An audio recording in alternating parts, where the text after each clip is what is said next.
Good morning, everyone.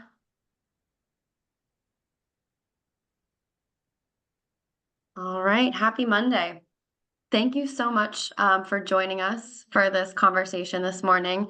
We've been hosting these community calls for a long time, and each Monday, Fred usually gives us an insight into, something that's happening currently that's going to have extreme impact or implication for the future of the social impact sector. And I appreciate that level setting in that context because otherwise, our conversation today might seem a little shocking for some folks because it is really on the bleeding edge of technology, period, not just, technology, how it's being applied to the nonprofit sector. So we're joined this morning by our wonderful participants from the AI for Social Impact Cohorts 1 through 3 pilots. There are about 20 folks on the call who are in cohort 1, 2, 3, or multiple. Our wonderful partners at the DHS Area Agency on Aging are participating in all 3 cohorts. So in terms of how the various topics blend together or reinforce each other or really supercharge each other, that's going to be the group of folks that we're looking to across cohorts this morning. But before we get too far into it, just as a quick reminder, since we do have some new faces, these calls for community solutions Mondays from 10 to 11 a.m. were really started as a space to rapid prototype among the entirety of the nonprofit sector, including funders and partners, to share resources and opportunities as a result of COVID-19. We've continued these calls because every time we poll folks on a weekly basis saying, what's the cadence?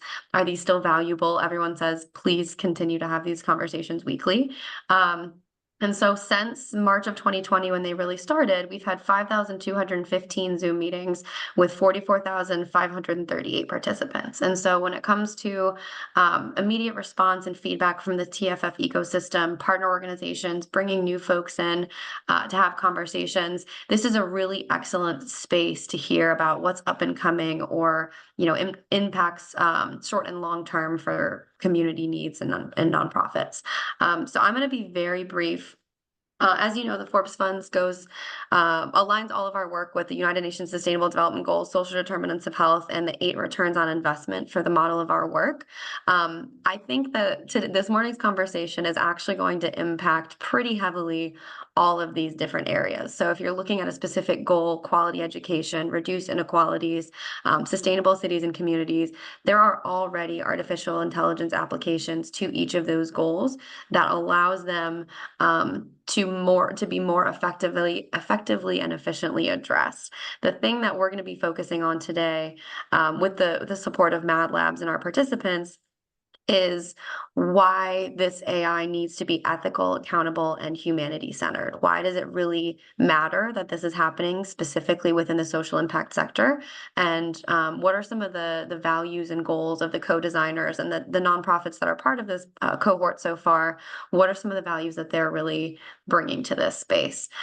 So with that, I'm going to pause and actually turn it over to Adam to provide a little bit of the background as the co-founder of Mad Labs and creator of Skill Builder IO, which is an immensely powerful AI tool in this space. Well, thanks so much, Emily. And I really appreciate everybody taking just a few minutes out of their Monday, both the people that will be co-presenting with us today to sort of share the real goods and those that are joining. If you're curious or an expert, equally welcome. So about 5 years ago now, I think we're dating ourselves here a bit. We asked ourselves, kind of on the cusp of things like a pandemic, or frankly, just working more remotely, how we could stay more in touch, how we could reach more communities. And serendipitously at that moment, thanks to the hard work of Olivia and Emily and Fred and Dr. Hannah, we had found that design thinking was at the center of course, one simple thing we all do every day, which is solve problems. Now, some of that was shifting. And so we took about 1,000 hours of free resources. We translated it to a digital medium, so a digital whiteboard as opposed to paper post-its and paper or real world whiteboards. And we started exploring how problem solving could evolve with something called cloud technology, which is just simply a fancy way of saying that 2 people could work on the same software or the same whiteboard from 2 different locations. And that worked again, year after year for the last couple. And we found ourselves not only facilitating more remotely, but finding ways to empower incredible community organizations in a much broader geographic network than Allegheny County, because now we could train the trainers and then those trainers could be inside of the rooms of those churches, of those dining halls, working with some of the most underutilized communities in order to activate those same problem solving skills. Now, just a few years later, we had a new sort of almost fireworks show come off, which many of you are hopefully on the call to learn about today, which is artificial intelligence. Something we're proud as Pittsburghers to call the kind of home of. Nearly almost 40 years ago at Carnegie Mellon University, some of the original framing and vocabulary for artificial intelligence started to get percolated. And of course, now we're at this new precipice that Emily has talked about, which is how do we apply this new and shiny word called artificial intelligence around problems in an aging community or in a youthful community, around incredibly important issues that we all think about most days, things like housing insecurity or education or hunger insecurity, and some of the things that we all would love to see move to the background to kind of bring joy and humanity back to the center. So I'm excited to hear from the fellow experts and the real leaders in their day to day that have already been steeped in the humanity that's required to kind of deal with these complex systemic issues. And so I'll step to the background, Emily, and let's introduce some of the folks and sort of walk everyone through the journey of people that are working with folks that are differently abled or want to age in place and everything in between. So much, Adam. And I want to say thank you again to you and Kit for really making this cohort come to life with the things that happen behind the scenes, office hours, all of the pieces that keep this work going. One thing I really want to underline is that nonprofits are driving this work, but really the admin and the support on the back end is what's really keeping us going on a week-to-week basis. So thank you. So if you are a member of cohort 1, 2, or 3, would you mind raising your hand so the folks who are guests and really interested in getting to know, who the experts are in this space are? Okay, thank you, Dr. G, Hannah, Stacy, Maggie, Michael, Alyssa, Shannon, Kenya. Awesome. Yeah, so if you're jumping in for the first time, and not yet part of one of these cohorts, thank you, Raina. I appreciate the round of applause. Heck yeah. These are the folks who are really co-designing this technology for the nonprofit sector. So take down their names. Second, I'm going to invite everyone who's on the call, member of a cohort or not, to please add your name and organization to the chat. And if you wouldn't mind, with the little emoji add reaction, giving either a thumbs up or thumbs down on your comment, if this is something that you are actively looking to adopt with your organization. So if you're, questioning AI, if this is something that, leadership has talked about, you're not sure exactly what that's going to look like, I'm really glad you're joining us this morning, because 3 short months ago, the folks who have their hands raised were in the exact same seat. And so looking at, how this actually takes shape, day to day with an organization is huge. It's a lot of conversations. It's a lot of, setting the tone from leadership, or, even staff members who are maximizing this AI and training them most directly for cohort 3 have been really hands-on at all levels of the organizations. And so you're in great company. And with that, I'm going to jump in straight to the questions. So for any of the cohort participants, my first question is, I think maybe just like a framing piece. So thinking back to when you were intrigued about the concept of adopting AI, in theory, right? You had no idea what it was going to look like yet. And the Forbes Funds and Mad Labs said, hey, we're going to be hosting these cohorts. What were some of the questions or concerns or considerations that you had at that time? And why did you pick the different, cohort or cohorts that you're in? And Alyssa, I see you're off mute, so I might just pick on you first. So when I was considering it, I had already started working with some AI, dabbling a little bit, to improve my copywriting, to work on social media posts. So for me, it was more bringing on board the rest of my team, and my leadership, and getting them to understand what the opportunities were, and really getting to explore that with them. And honestly, like, since then, there have just been so much more that I didn't even realize AI can do. So it's been really incredible. Thank you. Dr. G, I see you're also off mute. Do you want to jump Yes, in? yes, thank you. When I initially was exposed to Skilly, That's my first onboarding into this entire exciting adventure. And when I saw what Skilly could do, I realized that of course, we need that in government. We need that in social services. There's a worker shortage, and at least in aging services, there's a workforce shortage. So the idea of being able to handle some of our low-hanging fruit, some of the questions that we get redundantly over and over again, so that the humans, the people, can actually engage one-on-one with our consumers, that was very, very attractive to me. Further, when I realized that there were 3 different cohorts, and I heard what we were going to be doing in each of the cohorts, I recognized that if I was going to direct this work and if I was going to lead the work, I really needed to understand it deeply. So I actually cleared my calendar so that I could attend all 3 cohorts, and then also assigned or asked, I invited a couple of 2 or 3 people per cohort to participate, and they recognized the value of it and decided to be a part as well. So I can stop there, but I could go on. Can Thanks, I add Ed. on to that?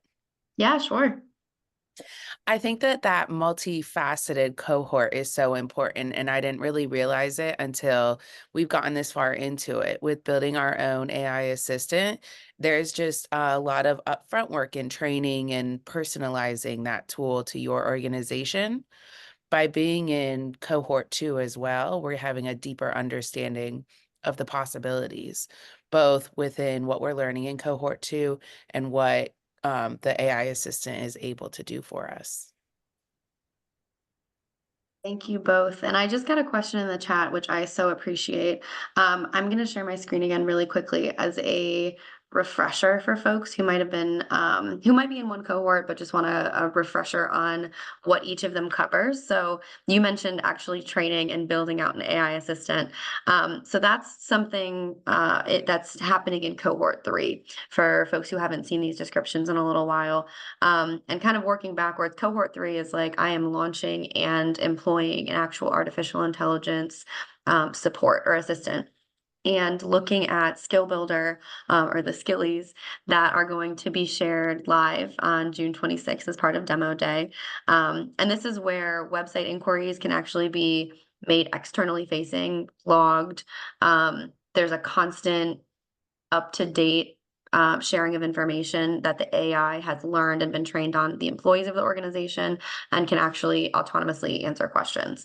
Cohort 2 is just one step from that. So there's not a tool that's being trained on AI, but there's a leveraging of other AI tools like Perplexity, Gamma, ChatGPT, to really maximize persuasion and influence skills. We know that a big part of the time that nonprofit leaders have to utilize that could otherwise be going towards programs or partnerships is development work, and making sure that the work that we do on a daily basis is funded consistently and sustainably.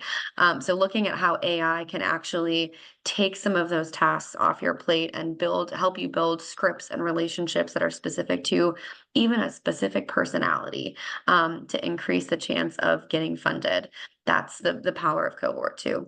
And cohort 1 is not tailored to a specific personality or geared towards persuasion and influence, but for a lot of nonprofit organizations, like Alyssa shared, copywriting, grant writing, strategic planning. There are all of these pieces of the day-to-day work that are part of our programs, that there are a lot of different tools currently in existence that are continuing to be developed in the AI space, that can help you save time and money and effort, and help you work a little bit more cohesively across the organization. Like Adam mentioned at the beginning, utilizing tools like Miro, or just documenting and transcribing because of Otter AI or Firefly's AI, and using those types of tools. So just as a quick refresher on what the various cohorts are, before I jump into the next round of questions. So my second question, kind of along the same line, is, you've already shared some of the areas where you were, the headspace you were in jumping into these cohorts. How have your experiences so far met your expectations, or how do they look completely different than, you know, what you were expecting when you chose to be a member of these cohorts? And I'm gonna jump to Hannah on this one, because Hannah is also somebody who's participating in multiple cohorts as part of this experience, and really being, you know, able to leverage different tools. Thanks, Emily. I'm in cohort 2. And so the two things I wanted to share, first of all, I am an admitted, this gets to the question you just asked. I was very AI averse when I started this, and it was just based on lack of knowledge and understanding and experience and all of those things. So this opportunity has been so valuable for me because I have completely done a 180, and I'm still learning. I mean, as Adam said, this will be like an ongoing learning process, but this has just given me the opportunity to overcome that barrier.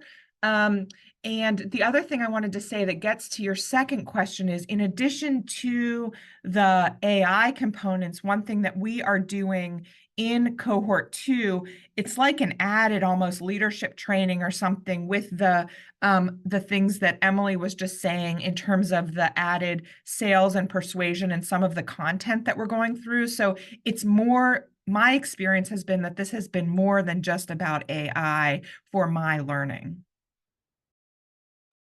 Thanks, Hannah. I'm looking through the names here. Josh, I know Homewood Children's Village has already come up with a name for the AI tool that you all are employing. Do you want to jump in and share a little bit about, you know, what your experience has been and how you and Raymond have really been able to jump right in and you know, lead with the cohort 3 pieces? Yeah. So first of all, our name for our AI got vetoed by the rest of the staff. They were not fans. But yeah, AI. I've always been very interested in AI. Especially when ChatGPT first came out, and now there's like an AI for everything. Or people were calling tools AI, and whether or not they are, I don't know. But I wasn't sure how we can integrate any of these tools into into the work that we do until Skilly came along, and the team really broke down how this would be beneficial to folks who are working in the nonprofit sector. A couple of the things that we're using it for is recruitment. And as like a front-facing like employee, whenever people are interacting with our website or our signature, or we will be using it for. There, especially for the work that I do, I get a lot of questions from the community about programming, about whether or not we offer grants, or just a million questions, and I don't always have the answer. But we have been training Skilly for the past couple of weeks, and it's been really interesting to see how it navigates our website and answers questions that we like, that I didn't even know there were answers for on our website. So yeah, it's been very cool. It's been I'm very excited to implement it, and yeah, it's been awesome. Thanks, Josh. Before I go to the cohort specific questions, does anybody else want to jump in on those and share a little bit of your experience? I'm scrolling through, so feel free to come off mute. We've got a lot of participants this morning. Good morning, Emily. I'd like to say I didn't join any of the cohorts because presently I've been working with a team, and it's about 12 different AI companies that we've been working together to see how we incorporate and educate the community with what's coming down the line. I do like this AI because I have them in all my meetings where it could take notes so I can follow through, if you miss something. So it's something that I think is valuable to the community. So it's like, how do we navigate and make them understand? Because I basically have a mixed community. I have young people and I have old people. So how do we incorporate the two to make it, be more efficient for everybody? That's a great question. And if I was going to say, if we don't answer it by the end of the call, and if you don't have different perspectives from folks, again, at every level of, organizations, who have been in the cohort so far, let me know. And I'm happy to have kind of a one-on-one sidebar with you just about how those pieces can work together. But with that, cohort 1 folks, so I'm scrolling through here. I see Michael. All right, I'm going to start with you, Michael, because you're the first one up. But so in terms of humanity-centered design work, one of the questions that I get a lot is, AI is by definition not human. So as we're trying to marry these two concepts that the Forbes Funds talks about, how can AI actually help with that work? Yeah, good morning, everybody. So I guess one thing that I'll just say as like context is I have been at the AAA since January. So this is otherwise my first gig working with older adults and like, kind of thinking about some of these issues and problems that we're trying to solve here at the AAA. And so one way to answer that question, that was a long-winded way of saying like, sometimes I need extra context that I don't otherwise have because I haven't been with the AAA for years and years like a lot of my colleagues have. And so what we can do with AI is basically create the context setting that I need to then get people in a room talking. So for instance, let's say we're trying to solve a problem related to like housing. I can ask AI, what are 10 ways that AAAs are trying to solve the housing crisis for older adults? And it can give me a brainstormed list, and then I can then take that. And so instead of having a brainstorm session with 10, 6, 7 people, use an hour of everyone's time. So it's 7 hours of staff time potentially. I can do that in 10 seconds. Adam taught us to do that on the first day. I can ask AI in 10 seconds and fact check it, and then I go into a meeting and I'm better prepared to kind of like to guide the conversation past the initial brainstorm. So that that's, I don't know if I answered that well, but yeah.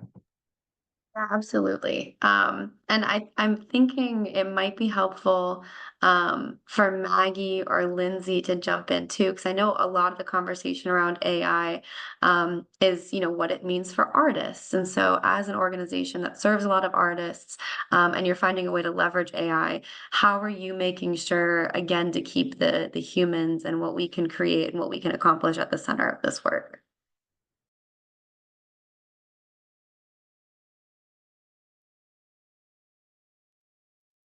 Will I go first or will Lindsay go first? So you gotta help us. Please go ahead, Maggie. Yeah, I think Oh, Lindsay, yeah, your mic's a little scratchy. Yep, Maggie, go ahead.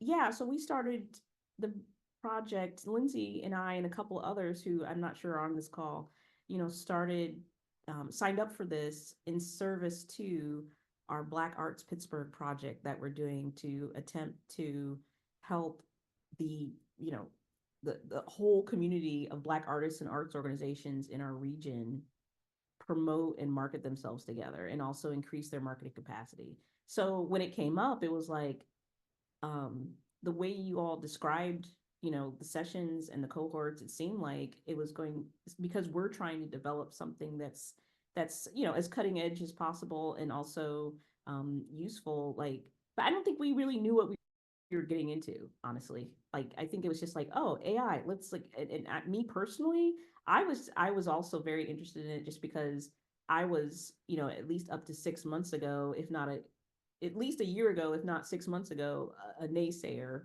generally. So I was like, let me get in on this and let me get in with the people who really know, what I'm saying, Hannah, exactly. And let me find out what this really is about by the experts, and not just be listening to the media. Let me actually try to understand this. And that was really helpful. I don't know. I mean, transparency. I don't know that we have yet cracked the code exactly on how it's going to work with our project in AI and help artists directly. But I mean, I just echo everything else that everyone else has said about just it's for me, and I'm, I'll let Lindsay share her experience, but it just accelerates everything for you so well. It just accelerates your time use, your ability to even generate ideas, your ability to organize your ideas. Yeah, it definitely has been a game changer. So yeah, that's all I can say. Thanks, I can Maggie. say more, but I'll stop. No worries. Lindsay, how's your microphone sounding?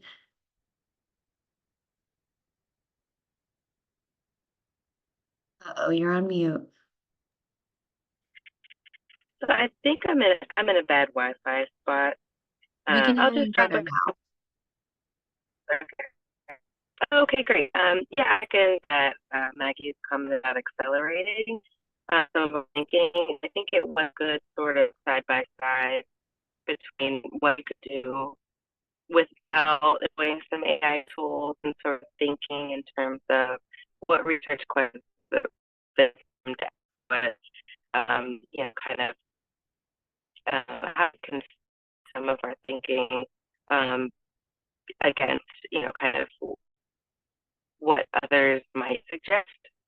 If we walk into the room, have work already, alone them without these tools, and then kind of seeing where there were maybe some areas where like, oh, maybe we let that as deeply as we could, or there's Oh, it looks like Lindsay dropped. But I appreciate the comment about cost and time saving and just kind of the resource piece there, in addition to the acceleration. And it's really good timing because I just saw Michelle's comment around the human-centered approach. Are there any organizations in the cohort that worked on using AI to improve training across staff to increase quality and consistency of service to clients?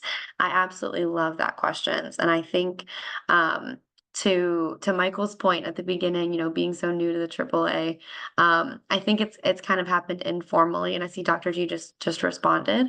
But I'm curious if that's something that any of the other organizations have considered at this point as a way to utilize this.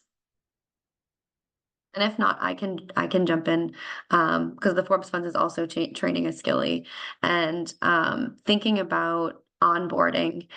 There are so many different programs and initiatives and partnerships and elements of the work that we have internally. And having hired recently 2 new staff people and brought on 2 interns, being able to capture institutional knowledge, and then as Adam and Kit like to talk about the voice, tone, and culture of an organization.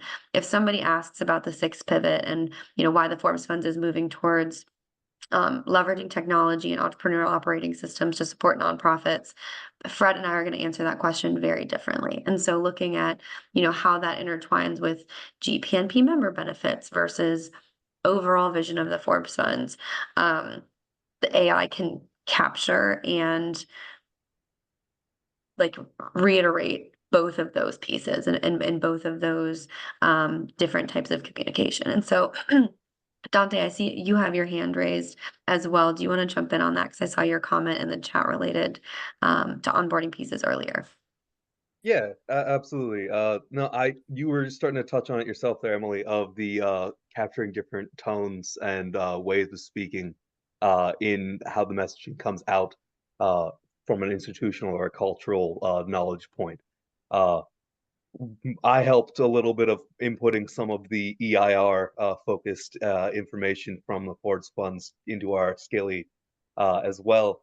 And I know I work a little bit hands-on on some of those. So my way of speaking about it was very much different than when Olivia or Hannah later on went in and spoke at their more of a quote unquote advanced understanding level to how they would speak and how they would break it down. And then what Skilly is able to do then is take both my lower level explanation of a layman's term level and also their higher level talking to a funder or a CEO or whomever, and either marry those two together to be able to speak at both in a bit of a combo way, raise it to whichever level, lower it to whichever level is needed uh, based on who's asking and the ways that they do then bring in. So it's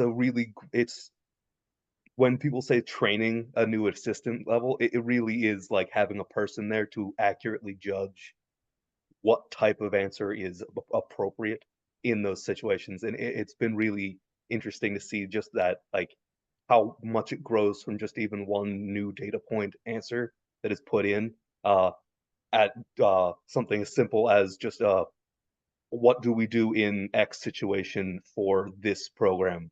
So to expand and continue growing would be at something more higher level. It's definitely something that can be overwhelming, but definitely also super, super interesting to see how it grows. And Emily, I don't know if it's the right time because I want to make sure Dr. Hardy gets her kind of reaction out there. But John Ingram had asked an important question. I think I just want to make sure we don't go too long without addressing, which is kind of the concept of data privacy. So, Dr. Hardy, do you want to kind of make a quick reaction, or is this the right time for me to maybe sneak in just a quick kind of point of view on kind of data privacy? No, go ahead, Adam. Yeah, that's fine. I mean, I can chime in, but go ahead. Yeah, that's important. Okay, wonderful. So, John, are you still with us by chance on the call? I didn't know if you wanted to add any color to your question, just so I make sure I don't kind of miss the big idea with a specific point or get a specific point to a big idea. No, you're fine. Go ahead.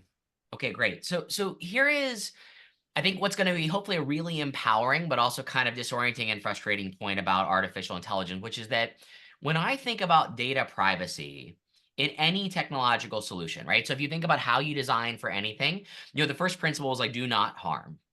And I think that AI in particular has to be under a microscope because the level that it can scale and the speed to which it can adapt. And even if we get a little nerdy for a minute and we talk about something called model drift, which is like how, based on the conversations, the AI continues to kind of pull itself towards whatever has been talked about. Because in some ways, the technology is self-optimizing, okay? Which means that if I talk an awful lot about affordable housing, because it's a really big campaign about affordable housing, not only how do I make sure that, of course, no one's doing anything like nasty or uncouth or against our principles or our views, but also how do I make sure that this particular type of employee, AI or human, doesn't get fixated on just the recency of whatever we've been focusing on, right? Because there could be some seasonality to your business, or it could be some funding seasons in your business and the like. But I also want to really make the point that kind of data privacy is the basic expectation. So when I think about the kind of work that we do, the default is that your data is your data, and that the way that AI thinks about your data is it's always in kind of a central, secure place. And we can talk about some kind of really nerdy ways that we do that, right? But more importantly, that we're actually getting to the phase where we want to protect a couple of those things that Emily said. So not just your data, meaning records in a database, but also the voice, tone, and culture of your organization. See, I think we're at a place now where it's understood that if I gave my opinion and I identified myself with an email address, I'm not allowed to share that, right? I think we can all agree that anyone who's not protecting that kind of foundational level of data should not be an organization that you are working with. But there's actually two other types of protections you kind of have to think about with AI.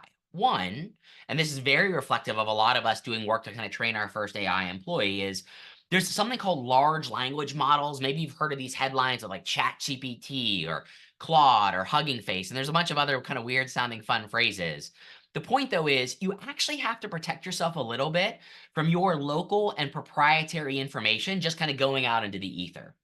So kind of foundation number one is do not share information that's, of course, sensitive or timely, or maybe just valuable, right? In a way that you worked really hard to collect it. That's kind of the foundation. That's what we stand on. The next level of privacy that we talk about is how do we make sure that when you ask a question, or when we're lucky enough to have somebody ask one of those high volume questions that Dr. G mentioned, that we don't overshare with a bunch of the large language models, right? That may not have our same kind of moral, ethical, or kind of people over profit principles, right? Because if I were to go and say, hey, dear big technology, here's everything that everyone's asking in Southwestern PA about affordable housing, maybe they don't make the same choices that Dr. G might and I about like selling that to an insurance company or selling that to someone else who wants to kind of put those robocallers that we're all trying to defend. And frankly, it also is that we don't want over-indexing on, say, let's say like anti-hoarder behavior campaigns, right? Coming into the kind of purview of someone who's maybe aging in place. Because we know that even if you're not the direct person that's thinking about kind of your housing environment, you might have dependents or caregivers that also could be pushed and biased, right? So foundational level 1 is like sensitive data. Foundational level 2 of protection, right, is about not giving all that kind of special sauce, let alone kind of that sensitive kind of frame around like the population away.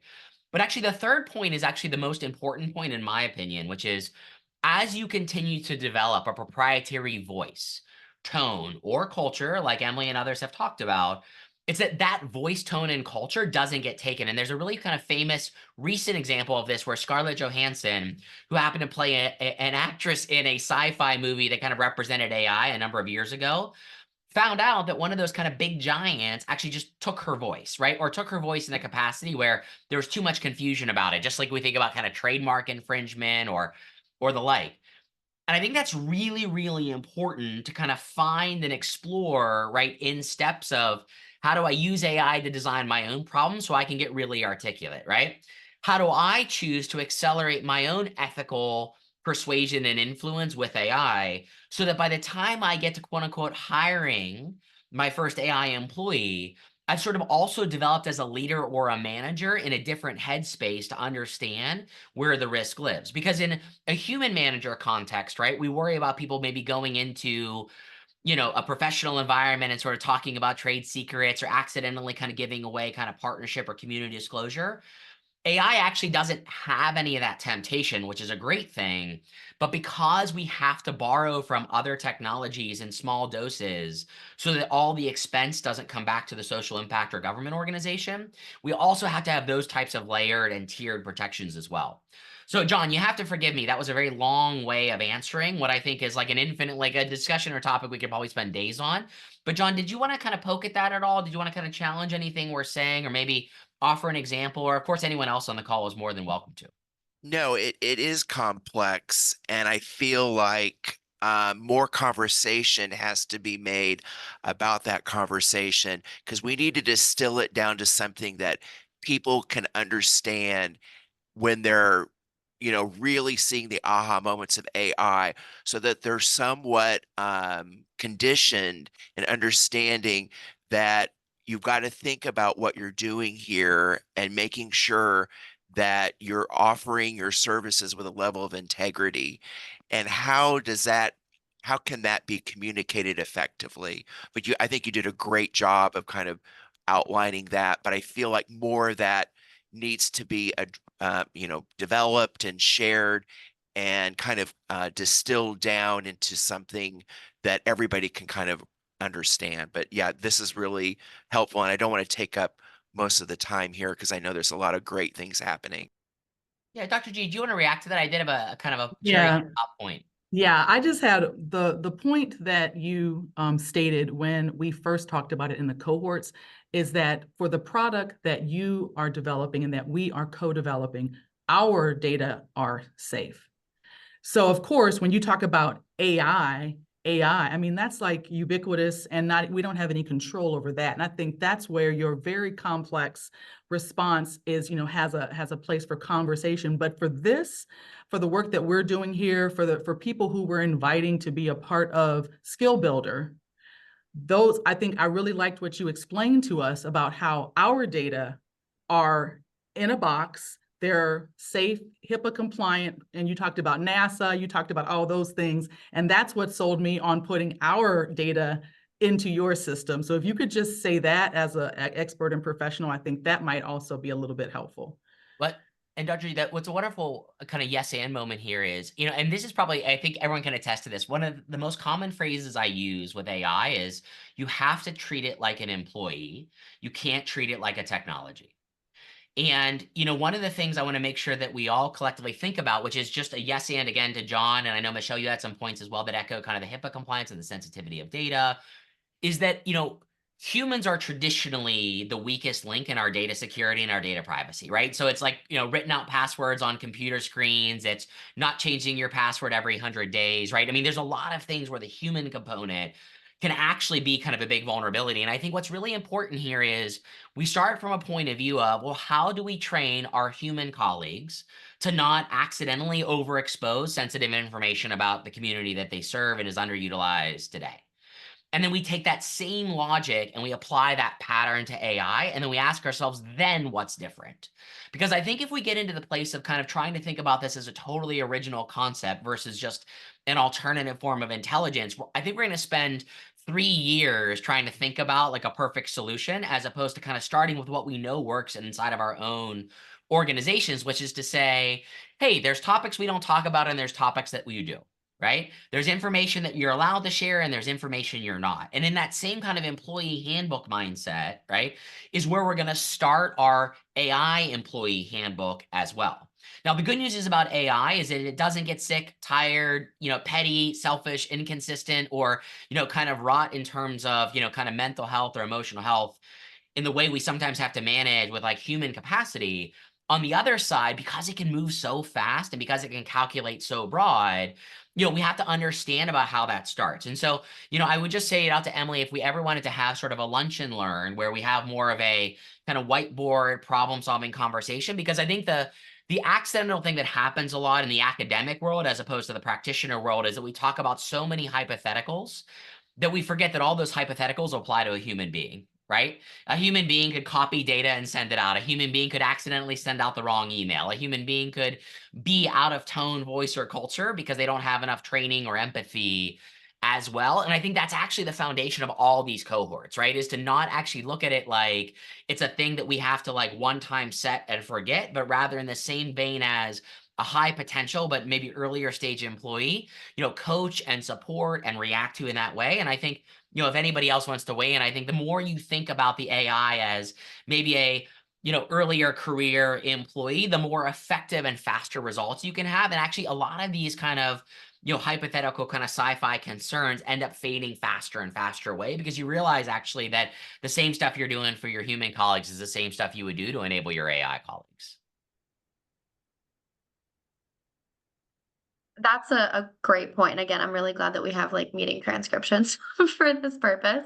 Because I want to make sure that when we do a recap, having a brief write-up on the data privacy and security pieces is huge. And I agree with you. I'm going to take you up on that lunch and learn in the next month or so, because I think that's where a lot of the questions, particularly before we launch the 2.0 version of these cohorts, are probably going to lie.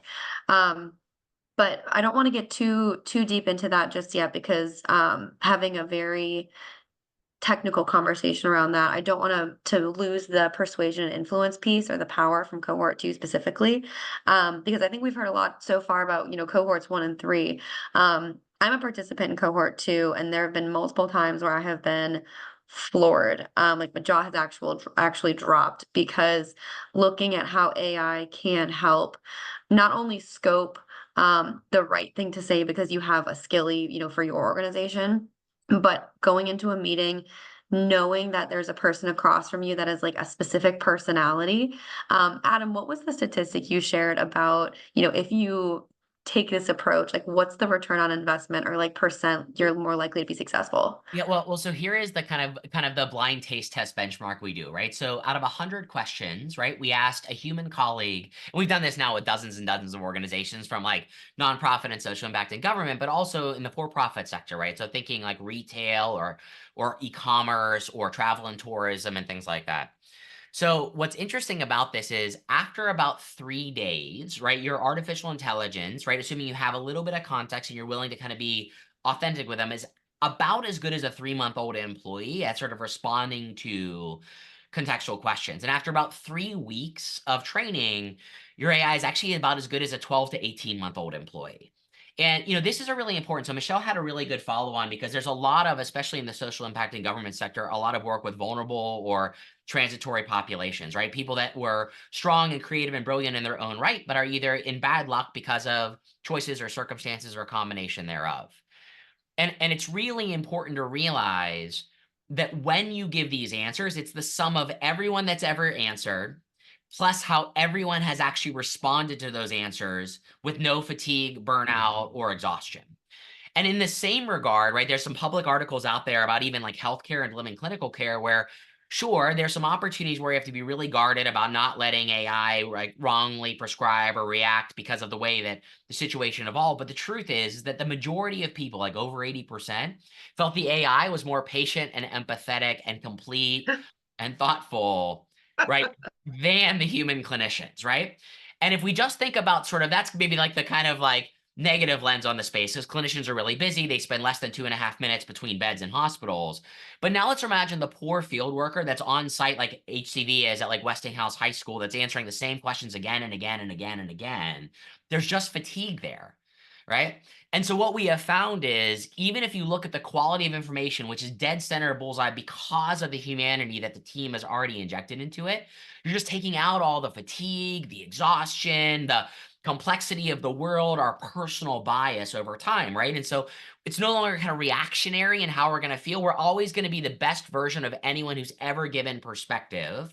And we're always going to be as adaptive in real time or near time to the needs of people coming in, because that's the part that no one talks about, right? We always want to think about our ego and broadcasting outward. But what happens when there's a consumer trend, right? Or legislation goes through, or weather patterns shift, right? Well ahead of our maybe sometimes, 1, 5, or 10-year-old playbook that we're using. We need to be reactive and adaptive. And the second part is we also need to see sometimes like a segment of one.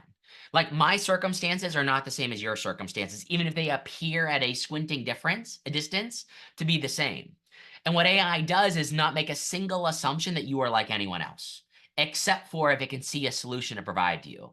And I think we have to kind of embrace that sort of fragility that we are now going to be the tastemakers of what's going to come next and sort of guiding our employee about to be. And we have to give up of sometimes feeling really good about answering the sort of not valuable, highly repetitive, kind of commoditized questions, because our brains need to be thinking about what comes next and what's most valuable next. Not just about like, hey, where's the address of our office or what hours are you open, right? Those are necessarily good gateway questions, but not always things that we can spend $30 an hour employee, let alone $50 an hour plus employee time on to do again and again. Emily, does that honor the kind of spirit of your nudge? Yes, no, absolutely. And I think the other piece of it too is specific to the archetypes work. That's where I think a lot of the learning in terms of how to apply AI to a specific person or donor or partner organization has been really transformative. And I really want to invite Raina or Alyssa to speak to that, because I think some of the lessons learned and pieces you've shared in cohort 2 have been nuts in terms of what you've had like as a return just from kind of tailoring talking points to a specific personality.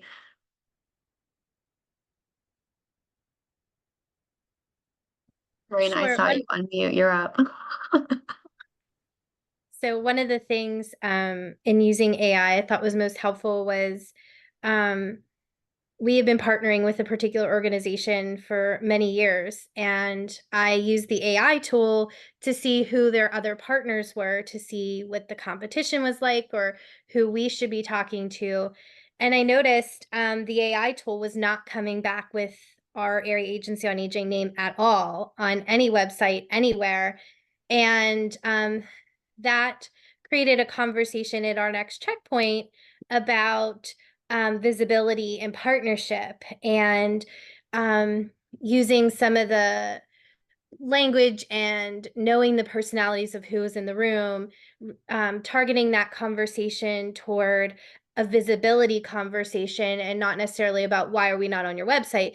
It was more of, how can we look at visibility and partnership and gain a broader audience and really target the consumers we're serving. And it was a really fruitful conversation that came out of both using the AI tool and understanding the archetypes of the personalities in the room for our conversation. I have another perspective of how it's been applied for me personally. I'm applying it internally because I have a very loud personality and a lot of exciting things that I'd like to do, but sometimes I can get my team kind of shuts me down a little bit sometimes because I can be so loud about my ideas. And so looking at what their motivations are figuring out what their personality types are and what their priorities are, and then adjusting my proposals to meet their interests has been super helpful. So I see all of the potential externally for bringing foundations on board, for working with future funders. And we've started even doing research in the classes on some of the people we're working with. But the impact is really starting internally and making our meetings way more productive. That's huge. Yeah, thank you both for sharing those. And I know we have like a 7-minute time check here, so I have one last question for the folks who are in the room. So what has most helped in your training and implementation? This is specific to cohort 3, sorry. For cohort 3, what has helped most with your training and implementation of the nonprofit tool? And I think this gets a little bit to the privacy and data piece. So is it, recording yourself as you're answering questions on behalf of your organization? Is it uploading public facing documents that, give context? Is it linking to your website? Like, what has been the most, technical piece that's had the biggest return on the responses for your AI tool? And I might actually pick on Robert for this one, because what he's been able to do with the AAA AI tool, and like the language, understanding the difference between the way a person asks a question versus like what somebody who's an expert on the back end is going to look like. I heard that conversation happening last week. But Robert, do you have any, insights or pieces that have been really helpful for you, in training Skilly? I would say so far, uploading our documents and also going to the different departments and asking them questions and getting actual videos has helped a lot. I think it's real interesting how you could put websites on Skilly, you could put videos, you could upload your documents, and it pretty much knows the information pretty fast. Like sometimes I would ask questions and go back a little later, or I would upload documents and then go back a little later and ask questions about those documents to see if it's able to answer. And it's pretty amazing how fast it's able to do that. Actually, Robert, what Robert's describing is actually a really brilliant technical test. It's called Needle in a Haystack.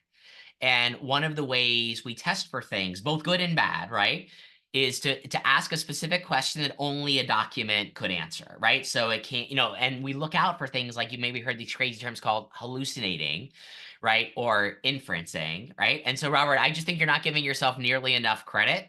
But what Robert is doing is actually a pretty advanced like AI scientist process, where you put in something, you say, wow, when this really matters, I really need this answer or this insight or at least this reference to be there. And that kind of training loop is actually what I think is going to be one of those new bullet points in resumes in the next 2 to 3 years. Like, how good are you at managing AI? Are you capable of training AI in a safe, to honor John's point and Michelle's point, in thoughtful way? Like, could you be the person that actually facilitates, 2 to 3 of these AIs, talking about our high volume, low information? So I just want to kind of tease out that I think today we still think about it as like a hammer we pick up to kind of hit a nail. I think in the future, meaning the next 24 months, we're going to start to see more and more job recs that say, what's your comfort level with not only individual tools, but what's your comfort level in managing a workforce of AI employees? And the sort of whispers in the wind are that's actually going to be a really interesting kind of profitable play, because as we know, a lot of this AI technology is a fraction of the cost of having to hire even a entry-level hourly person, knowing that call center records are about $11 per call on the kind of low end for what happens, especially even around commodity information. Which is huge. And I also want to add with the AAA specifically, and Robert's technical support for this. Forbes Funds, we've had our AI tool, and I think, the cutoff for training is into the hundreds in terms of the number of questions you need. So we have quite a few. In the first, I think, 3 weeks of the cohort, Robert had shared that there were like over 400, or like twice the number that we had at the time. So in terms of like the repetition and how deeply that team is able to do this like needle in a haystack, actual active training of the AI on an ongoing basis. It's really important, and it's really cool. And Alyssa, I saw you raise your hand. Feel free to jump in with the last point, and then I'm going to close us out this morning. I'll make it quick. Within the disability community, language is evolving relatively rapidly, and there's a a lot of discussion around it, and the AI has been able to take our documents and really use the appropriate language and learn it in real time. And so it's been great to see whatever it is that we put in, that it's putting out our voices and not just pulling things from the internet. Thank you, Alyssa. And with that, and speaking of, new voices in this space, I do want to dedicate 60 seconds, Melody, to our new hire at the Forbes Funds, our new Chief Project Management Officer. So somebody who's going to be figuring out how Skilly can fit with other elements of our programming, looking at a lot of external partnerships. Melody, I do want to give you the last 60 seconds of the call to say hello to everyone and have a chance to introduce yourself. Yes, good morning, everyone. I am Dr. Melody Carter-Fry. I have two last names, so if you're going to choose one, please choose the last one. I'm also, I answer very well just to Melody. I'm new with the Forbes Fund. I am the Chief Project Management Officer. I bring a huge background in workforce development to the arena, to the conversation, I guess, and I'm excited to be here. Thank you so much, Dr. Carter-Fry. And we're excited to work with you. I am very excited to see how the workforce lens can be applied to Skilly and all of the other elements of this this AI trend, but also new way of working. So welcome to the team, and I'm sure we'll see you on future Monday calls. Thank you to everyone who joined us this morning as a cohort participant, as a potentially interested, 2.0 cohort member. We'll be getting out the tentative schedule for launch after the late July, early August start date in the next couple of weeks, and circulating the invite to the June 26th demo day, where you'll get to see not only Forbes Funds Skilly, which is live on our website, but also all of the different AI tools that have been created by participants of these AI cohorts in cohort 3. So thank you for joining us. And Bree, are you able to launch the poll just to make sure that we get some feedback from folks on this morning's conversation and future topics? That'll be really helpful.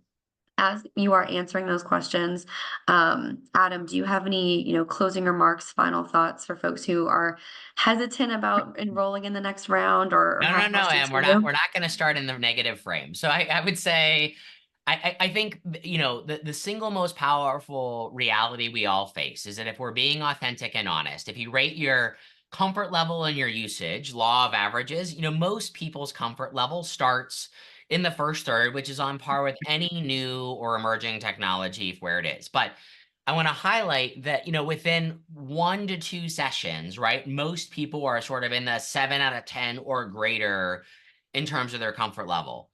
The second point I would make, and I think this is probably my most serious point that you hear me yell from the biggest bell towers, is if you're on this call and we're lucky enough to have you a leader in our community, whether that's related to education or housing or all the infinite things that we know we need to work on, I think there's a fiduciary duty to think about the most efficient and effective way you can deliver impact.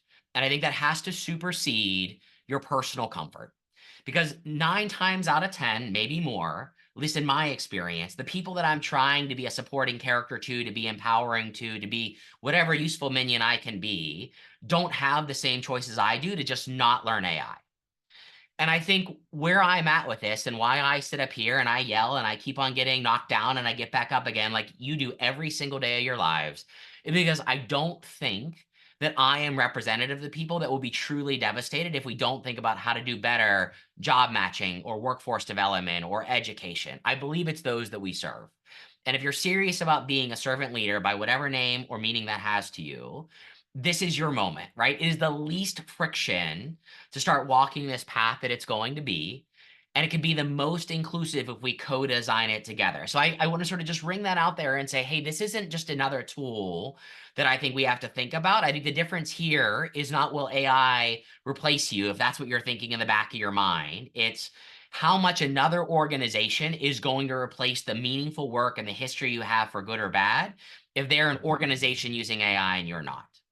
And I think we are like 24 months or less away from that, because if you look at something as fundamental as what do we do to empower those that have retired if they're lucky enough at 60 or 65 to do something else, an AI marketplace to match with jobs will be 1,000 times more effective than an AI service where someone has to call and wait 3 days and submit an application and then come back and then get a fax. And if we think about the real-time, near-time nature of when I need resources or how do I escalate a conversation via like a text message experience for someone who's unfortunately in a domestic abuse experience or in substance abuse disorder, right? That AI 24/7 might just be the companion that somebody needed at 10 o'clock at night when everybody else was sleeping because they make $70,000 a year. This is the thing that I want to make sure hits you in your bones. And so you at least have to make a choice to say, I'm too uncomfortable and I'm not going to do it. But with that comes also the choice to say, I'm not going to serve the community that I need to in the most efficient and effective way. And it's on me and Emily and everybody else on this call to kind of help you co-design the right empathetic voice tone and culture to do that with all the learnings you have. But it's only on you to decide that you're not going to kind of take that beta being in that moment to say, well, I don't have to do this because I don't actually have a housing or hunger insecurity problem. And that's sneaky because this is a technology that's a once in 20 years moment to think about how that's going to implicate. And I just wanted to highlight that it's maybe less of a choice if you're going to be the next generation leader that you realize.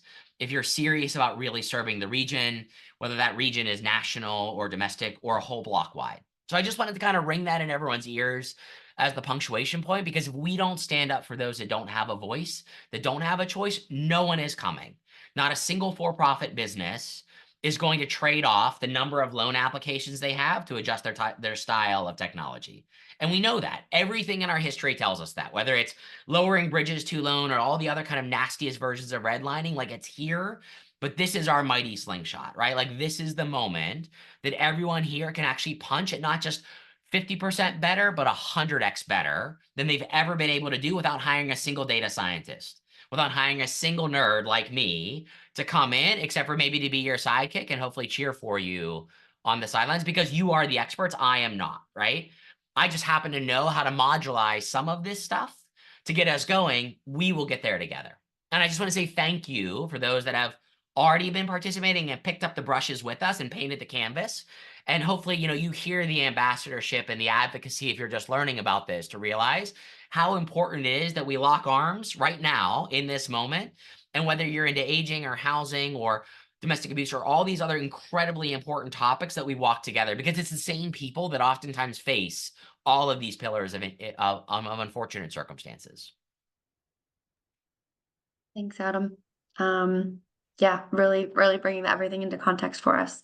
And yes, got some comments beautifully said. Thank you everyone for joining us and appreciate your responses to the poll. We'll be reaching out, like I said, this week and next with more information about the second round of these cohorts. So stay tuned for that. And on the 24th of this month, we'll be joined by Nishant from Fireflies AI to talk about meeting transcriptions and how we are going to make more affordable and accessible some AI tools through GPNP membership for nonprofits who are interested in utilizing those. So stay tuned. Thank you, everyone, and I will see you next Monday.